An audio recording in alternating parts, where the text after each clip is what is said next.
semuanya saudaraku yang dikasihi Tuhan dimanapun berada.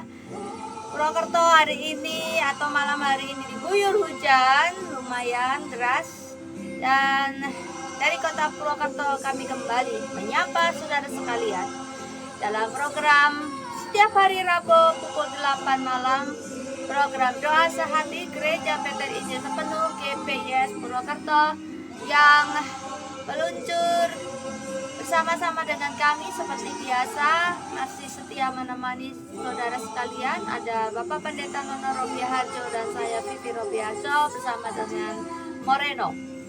Baik saudaraku yang dikasihi Tuhan, dimanapun saudaraku boleh berada, kami selalu berdoa dan kami terus berharap bahwa saudara sekalian ada di dalam perlindungan Tuhan dan pemeliharaan Tuhan. Puji Tuhan, haleluya. Bagaimana dengan cuaca di kota saudara pada malam hari ini? Apakah diguyur hujan sama seperti di Purwokerto? Sambil menunggu saudara-saudaraku yang lainnya, mari kita akan menyiapkan hati, bila perlu menyiapkan pulpen, menyiapkan kertas, menyiapkan Alkitab. Saudaraku yang dikasihi Tuhan,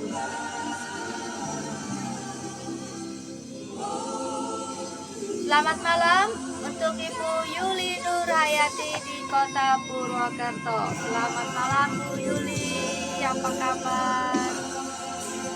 Masih setia sebagai pemirsa pertama di setiap episode doa sehati. Puji Tuhan, haleluya. Kiranya kita tetap semangat di dalam Tuhan dan kita tidak jemu-jemu untuk berbuat baik. Ada amin saudaraku, amin, puji Tuhan. Dan malam hari ini kita akan terus menunggu saudara-saudara kita yang lain yang masih nanti akan masuk setelah kita. Dan saya berdoa program ini dapat menjangkau seluruh penjuru tanah air, mulai dari Sabang sampai Merauke. Tidak hanya diterima atau didengar, disaksikan dari Pulau Jawa, tapi juga pulau-pulau yang lain di seluruh Indonesia. Sehingga program ini dapat menjadi berkat. Doakan kami saudaraku biar program ini dapat terus berjalan dan dapat terus memberkati setiap umat Tuhan yang rindu untuk menyembah Tuhan melalui program ini. Ialah program ini dapat menjadi kepanjangan alat Tuhan untuk menjangkau jiwa-jiwa di luar sana. Haleluya, puji Tuhan. Baik saudaraku yang dikasihi Tuhan, bentar lagi minggu depan kita ada cuti bersama cukup lama, di mana kita akan, sebagian dari kita akan merayakan tahun baru Imlek. Tahun baru yang biasanya Imlek diwarnai dengan warna merah, warna sukacita. Kita akan menyambut tahun baru Imlek ini dengan sukacita, menyambutnya dengan hati yang gembira, dengan bahagia, dan percaya bahwa di tahun yang baru nanti ini, bahwa Tuhan akan tetap terus melimpahkan berkat-berkat-Nya kepada kita dan membuat berhasil dan beruntung apapun yang kita perbuat, apapun yang kita kerjakan, apapun yang kita tabur di tahun ini. Haleluya, puji Tuhan. Seberapa dalam cintanya kita kepada Tuhan, saudara? Mari, biar melalui malam hari ini kita akan semakin dipertebal kasih kita kepada Kristus, semakin kita mengenal Dia lebih lanjut. Ku mau cinta Yesus selamanya.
melampaui segala akal Tuhan, yang boleh menyertai setiap langkah kami hari ini.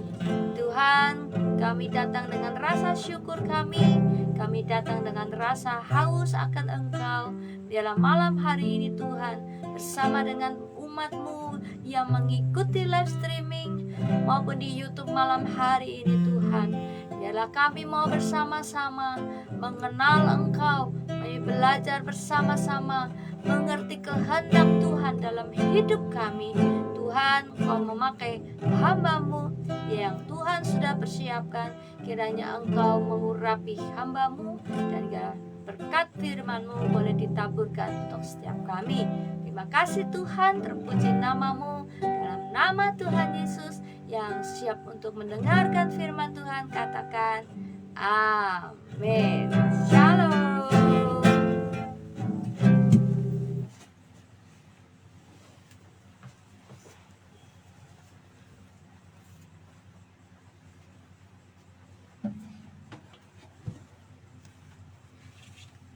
Salam semuanya, selamat malam saudara yang dikasih Tuhan.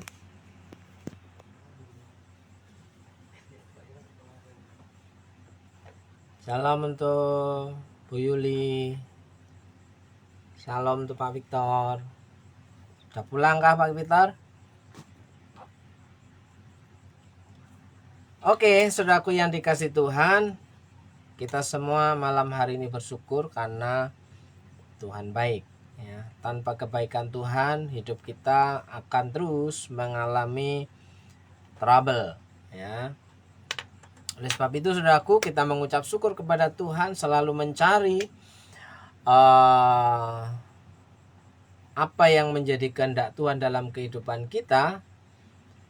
Nah, dari mana kita mencarinya? Dari mana kita tahu bahwa Tuhan itu berkehendak dalam kehidupan kita? Melalui pembacaan firman Tuhan, melalui pembacaan Alkitab secara kontinu, saudaraku yang dikasih Tuhan. Orang yang mengaku percaya kepada Tuhan, mau tidak mau, untuk mengetahui isi hati Tuhan, ia harus membaca firman Tuhan. Ya, kalau orang yang tidak suka membaca Alkitabnya, ya, dari mana ia tahu Tuhan punya acara dalam kehidupannya? Oleh sebab itu, saudaraku yang dikasih Tuhan, malam hari ini, saat ini saya ingin mengajak saudara untuk merenungkan satu hal ya. Ada kalanya kita mengharapkan hasil yang maksimal, hasil yang banyak, keuntungan yang banyak, profitable apa yang kita kerjakan, apa yang kita usahakan, berharap ada penghasilan, pendapatan yang memadai, bahkan maksimal, saudaraku yang dikasih Tuhan. Tapi pada faktanya tidak semudah para motivator bahwa harus melakukan A, B, C, D supaya bisa berhasil dalam segala usaha dan kehidupannya, saudaraku yang dikasih Tuhan. Ya. Kalau apa yang dikatakan para pembicara-pembicara itu bisa menjadikan seseorang berhasil dengan cepat ya, maka akan banyak orang-orang kaya di Indonesia, saudaraku yang dikasih Tuhan. Tapi faktanya, setiap ada seminar-seminar yang tentang mengupas keberhasilan, bagaimana cara untuk sukses, bagaimana untuk menjadi orang yang berhasil, bagaimana menjadi orang hebat ya. Tapi faktanya dari sekian puluh bahkan sekian ratus orang itu ya memang keturunan atau anak orang kaya atau sudah punya modal, tinggal menerapkan prinsip-prinsip yang sudah jalan, saudaraku yang dikasih Tuhan. Tapi bagi saudara dan saya sebagai orang yang percaya kepada Tuhan, sumber keberhasilan itu adalah hikmat Tuhan. Hikmat Tuhan didapat daripada kebenaran firman Tuhan. Oleh sebab itu, kita meminta hikmat Tuhan melalui pembelajaran firman Tuhan. Dari hari ke hari, siapapun saudara yang mau hidupnya mengalami pemeliharaan Tuhan, bacalah Alkitabmu, renungkanlah Alkitabmu dari hari ke hari, jangan bosan-bosan, karena dari situlah kekuatan orang-orang yang percaya kepada Tuhan. Ya, sekali lagi, mungkin banyak orang akan merasa lelah ketika sudah usaha tidak mendapatkan hasil, ya. Bahkan kalau boleh dibilang, usaha apa lagi ya di musim-musim seperti ini yang bisa menghasilkan cuan, ya, yang bisa menopang kebutuhan hidup kita sehari-hari, saudaraku yang dikasih Tuhan.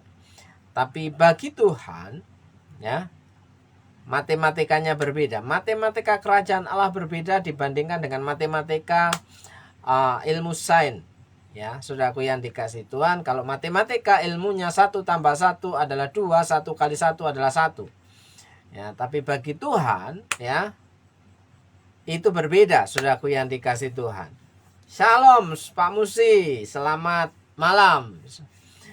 Selamat bergabung bersama kami. Nah, saudaraku yang dikasih Tuhan, kalau di dalam Alkitab, ya, Alkitab kita mengatakan bahwa tidak ada yang mustahil bagi Tuhan, bahkan tidak ada yang mustahil bagi orang yang percaya kepada Tuhan, tidak ada yang tidak mungkin, ya, bagi Tuhan kita. Ya, betul, matematikanya Tuhan itu berbeda dengan matematikanya orang-orang ekonom, ya, para ekonom itu berbeda, ya. Buktinya hari ini, saudaraku yang dikasih Tuhan, Tuhan bisa melakukan menolong setiap orang yang percaya kepadanya melalui banyak cara, banyak hal, bukan hanya satu cara, satu pekerjaan yang kita biasa kita harapkan ketika kita untuk mencari mata pencaharian, untuk mencukupi kebutuhan, ya, dengan bekerja, ya, dengan sebuah nominal yang kita dapatkan. Tapi di dalam Tuhan itu bisa berbeda ketika kita bawa semua kepada Tuhan. Ya, Tuhan, sebesar apapun, sekecil apapun pendapatan yang aku terima, yang aku miliki, ini Tuhan, kiranya Tuhan cukupkan dalam 1 minggu, 1 bulan. Nah, saudaraku yang dikasih Tuhan, orang yang mempercayai, ya, kuasa tangan Tuhan, bahwa Tuhan sanggup memultiplikasikan apa yang sedikit bisa menjadi banyak. Ingat peristiwa 5 roti dan 2 ikan. Bisa ngasih makan 5.000 orang lebih, saudaraku yang dikasih. Bahkan sisa, ada saldonya, saudaraku yang dikasih. Tidak habis, makan sampai kenyang, ya. Dan masih ada sisa, masih ada saldo. Ya, orang yang percaya kepada Tuhan, ya, adalah orang yang berani berserah kepada Tuhan atas segala kehidupannya, pendapatannya, pekerjaannya, bawa ke dalam Tuhan, dan Tuhan yang akan memberkati hasil dari usaha yang kita kerjakan. Oleh sebab itu, saudaraku yang dikasih Tuhan, saya mendapatkan rema dari 2 Tawarik, kitab 2 Tawarik 15 ayat yang ke-7. Tetapi kamu ini, saya baca ayat yang ke-6 dulu. Bangsa menghancurkan bangsa, kota menghancurkan kota, karena Allah mengacaukan mereka dengan berbagai-bagai kesesakan. Ya. Jadi ketika terjadi kekacauan pada suatu bangsa, ketika terjadi kekacauan di suatu kota, wilayah, maka yang terjadi adalah kehancuran ekonomi. Ya. Ketika terjadi, ya, bencana, perang, ya, di sebuah wilayah, maka di situ akan terjadi bisa kelaparan, ya, bisa sakit penyakit muncul, bisa keamanan yang terganggu, saudaraku yang dikasih Tuhan. Bisa muncul berbagai hal yang tidak bisa membuat nyaman dalam kehidupan kita. Tapi pesan Tuhan, tetapi kamu ini, ya, kalau semua orang mengalami yang namanya kesesakan itu, ya, tetapi kamu ini kuatkanlah hatimu. Ayat yang ke-7, kuatkanlah hatimu. Jangan lemah semangatmu, karena ada upah bagi usahamu. Saudaraku yang dikasih Tuhan, jangan lupa ketika kita berserah kepada Tuhan, di situ ada daya upaya, ada usaha yang kita kerjakan, ya. Ada sesuatu yang menjadi pola dalam kehidupan kita untuk mencari nafkah, ya. Ada usaha di situ dikatakan, ya. Ada upah bagi usahamu. Jangan lemah semangatmu, ya. Banyak orang ketika mengalami berjalan di musim paceklik, ya, di musim kesusahan, kesesakan, banyak orang mengalami lemah semangatnya, saudaraku, ya. Sudah tidak punya pendapatan, lemah semangatnya, nggak mau kerja, ya mau jadi apa, saudaraku yang dikasih Tuhan, ya. Yang kerja, yang ada usaha aja mengalami, ya, hasil yang minimalis, apalagi yang tidak ada usaha, mengharapkan uluran tangan orang saja, saudaraku yang dikasih Tuhan. Oleh sebab itu, saudaraku yang dikasih, percayalah, sedikit banyak apa yang kita usahakan, Tuhan melihat, ya, perjuangan kita dalam bekerja. Nah, oleh sebab itu, saudaraku yang dikasih Tuhan, kuatkanlah hatimu, ya, jadilah perkasa, be strong, ya. Ada pendapatan besar, puji Tuhan, haleluya, bersyukur. Mendapatkan sedikit, puji Tuhan, haleluya, bersyukur, ya. Logika nggak masuk akal. Bagaimana mungkin itu bisa memenuhi kebutuhan, kok disuruh bersyukur? Ya, itu logika matematika dunia. Sementara matematikanya Tuhan sekali lagi berbeda. Seberapa yang kamu miliki, yang kamu terima, mengucap syukurlah. Karena dalam pengucapan syukur itu terjadi keajaiban, terjadi mukjizat di dalam tangan Tuhan. Hanya orang-orang yang percaya kepada Tuhan yang bisa bersyukur. Terima kasih Tuhan, dalam nama Yesus, Engkau baik, puji Tuhan, aku akan menikmati segala kebaikan-Mu hari lepas hari. Nah, saudaraku yang dikasih Tuhan, sekali lagi di situ dikatakan, kuatkanlah hatimu, jangan lemah semangatmu. Masih ada harapan, ada upah bagi usaha. Nah, saudaraku yang dikasih Tuhan, ada banyak orang merasa terlalu perhitungan dengan apa yang ia kerjakan, saudaraku yang dikasih Tuhan. Bagaimana caranya untuk menjadi orang top? Bagaimana menjadi orang besar? Ya. Tapi lupa berkaca pada kemampuan dan modal dasarnya, saudaraku. Ya, kalau kita memang anak orang yang tidak punya, kita berangkat dari orang keluarga yang biasa-biasa, kita akan memulai dari nol, berangkat dari bawah, ya. Itu yang seharusnya menjadi modal kita bersama dengan Tuhan. Supaya apa? Kita tahu mulai naik satu level ke level berikutnya yang lebih tinggi lagi, saudaraku yang dikasih Tuhan. Oleh sebab itu, saudaraku yang dikasih Tuhan, kita belajar dari Tuhan Yesus bagaimana menjadi orang-orang yang dipromosikan oleh Tuhan, karena dia ada upah bagi usahamu. Kuncinya adalah kuatkanlah hatimu, jangan lemah semangatmu, ya, untuk menjadi orang yang mendapatkan perhatian Tuhan secara khusus, ya. Sementara dalam Matius pasal 23 ayat yang ke-11, barang siapa terbesar di antara kamu, hendaklah ia menjadi pelayanmu. Nah, ingat, ada upah bagi usahamu. Orang yang mau berusaha itu dimulai dari sebuah pelayanan. Kalau orang yang tidak mau melayani, jangan berharap segala usahanya berhasil, saudaraku yang dikasih Tuhan.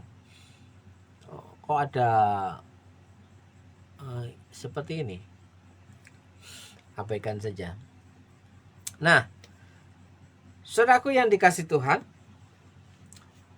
barang siapa terbesar di antara kamu, hendaklah ia menjadi pelayanmu. Segala bentuk usaha tanpa ada sebuah pelayanan yang memadai, ya, maka usahanya itu tidak akan mengalami kemajuan, saudaraku yang dikasih Tuhan. Nah, hanya orang-orang yang sadar apa yang menjadi isi hati Tuhan untuk kehidupan orang-orang yang percaya, untuk masuk dalam rancangannya yang begitu besar, ya, orang tersebut harus punya kesadaran untuk bersedia melayani, atau gaya hidup seseorang itu adalah melayani.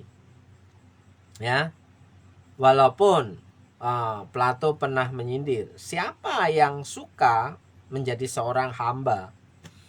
Ya, tidak ada seorang pun yang menyukai, ya, menjadi hamba bagi orang lain. Itu sindiran dari Plato, saudaraku yang dikasih Tuhan. Tapi Tuhan Yesus mengatakan, barang siapa mau menjadi terbesar, ia harus menjadi seorang pelayan. Kalau tidak mau melayani, jangan berharap menjadi orang yang dipromosikan Tuhan. Banyak orang Kristen gila hormat, ya, ingin dihargai, ingin dilayani, ya. Sementara untuk menjadi orang yang dipromosikan Tuhan, ia akan melayani dengan senang hati. Ayat yang ke-12, dan barang siapa meninggikan diri, ia akan direndahkan.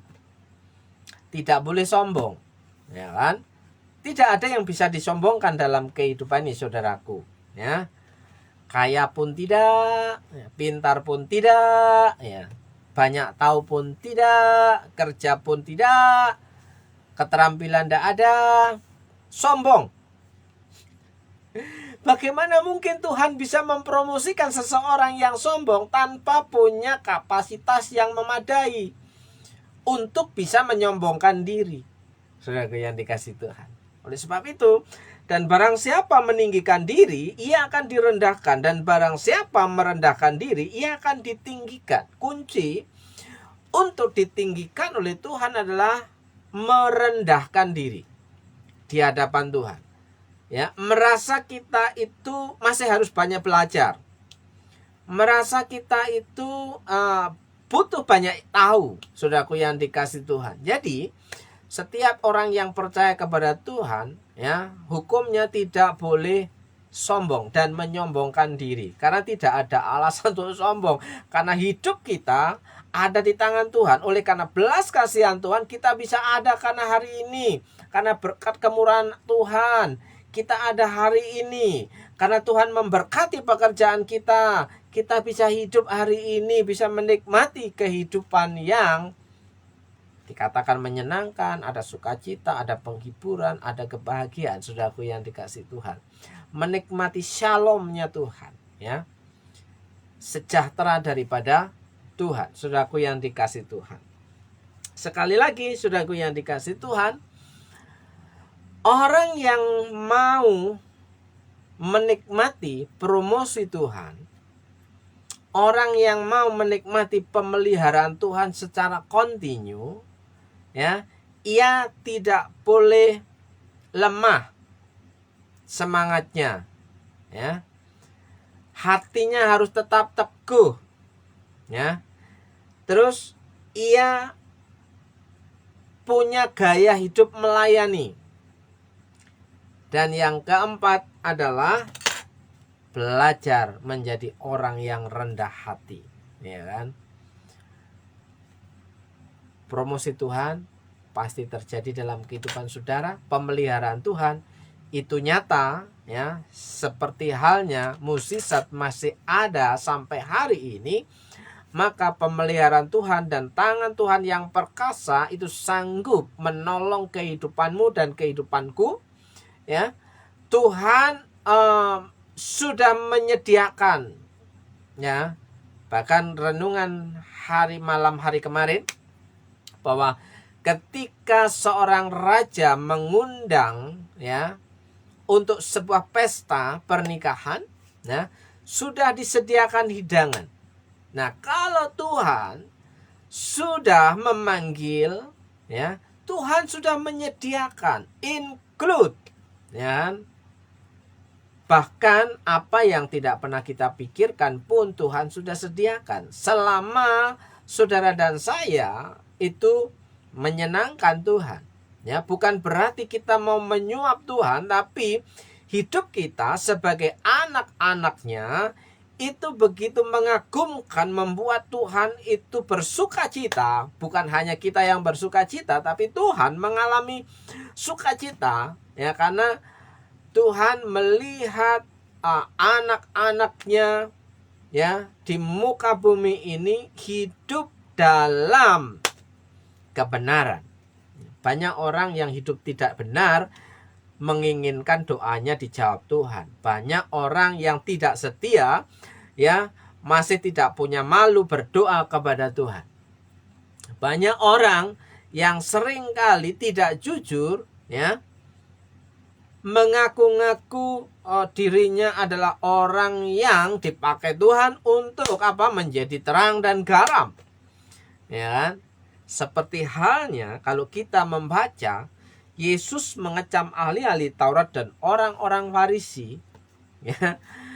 Mereka itu dikatakan pada zaman itu adalah mereka orang-orang yang mencari kehormatan, orang-orang yang membebani umat, tapi mereka sendiri tidak melakukan apa yang mereka ajarkan. Akan muncul banyak nabi-nabi palsu, ya, akan muncul banyak orang menyebut-nyebut nama Tuhan Yesus, tapi kehidupannya tidak mencerminkan ia adalah seorang pengikut Kristus. Berhati-hatilah supaya saudara dan saya menikmati promosi Tuhan dalam kehidupan sehari-hari. Demikian saudaraku yang dikasihi Tuhan, kiranya saudara malam hari ini menikmati istirahat yang cukup, menikmati kesehatan yang daripada Tuhan, menikmati berkat dari pekerjaan yang kita lakukan, ya. Tuhan sanggup melakukan seperti halnya Tuhan menolong, ya, Saibul Hajat di pesta pernikahan seperti yang sedang kehabisan anggur. Tidak cukup untuk kebutuhan, tapi Tuhan berkata, lakukan ini, lakukan itu. Cuma disuruh menyediakan, ya, apa? Ember dan isilah air. Cicip. Yang terjadi, Tuhan mengubah air menjadi anggur. Dan itu hanya dibutuhkan oleh karena ketaatan. Saudaraku yang dikasihi Tuhan, ya. Tidak terlalu penting menjadi orang pintar, tidak terlalu penting untuk menjadi orang yang banyak tahu, tapi yang menjadi prioritas bagi orang percaya adalah ketaatan jauh lebih penting daripada kepintaran dan pengetahuan. Tapi yang sesungguhnya adalah orang-orang yang taat kepada Tuhan sudah pasti punya banyak pengetahuan, punya banyak hikmat, dan punya kepintaran, saudaraku. Ya, karena banyak belajar kepada Tuhan. Jadi ketaatan jauh lebih penting daripada banyak tahu dan terlalu pintar, ya. Karena Tuhan sanggup memberkati dengan apa yang orang lain pikirkan itu mustahil, tapi bagi Tuhan tidak ada yang tidak mungkin. Jika saudara percaya, Tuhan sanggup memberkati usaha dan pekerjaanmu, keluargamu, rumah tanggamu, anak-anakmu, sekolahmu, pendidikanmu, maka kita sepakat malam hari ini dalam berkat nama Yesus, Tuhan sanggup memberkati kehidupan kita sehingga kita bisa menjadi berkat bagi orang-orang di sekeliling kita.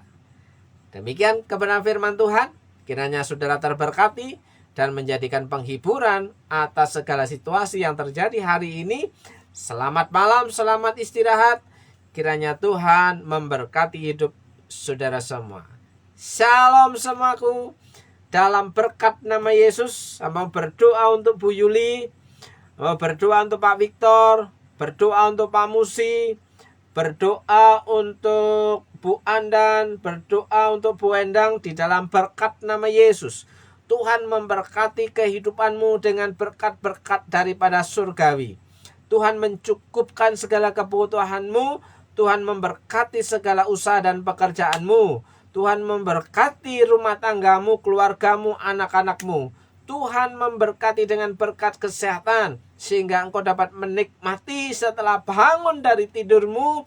Engkau mengalami sukacita daripada Tuhan dan disehatkan, diberikan sukacita dan penghiburan. Dalam berkat nama Yesus, saudara yang percaya, katakan amin, amin, shalom. Wah, ada Bos Alek ini. Shalom Bos, Pak Alek, apa kabarmu?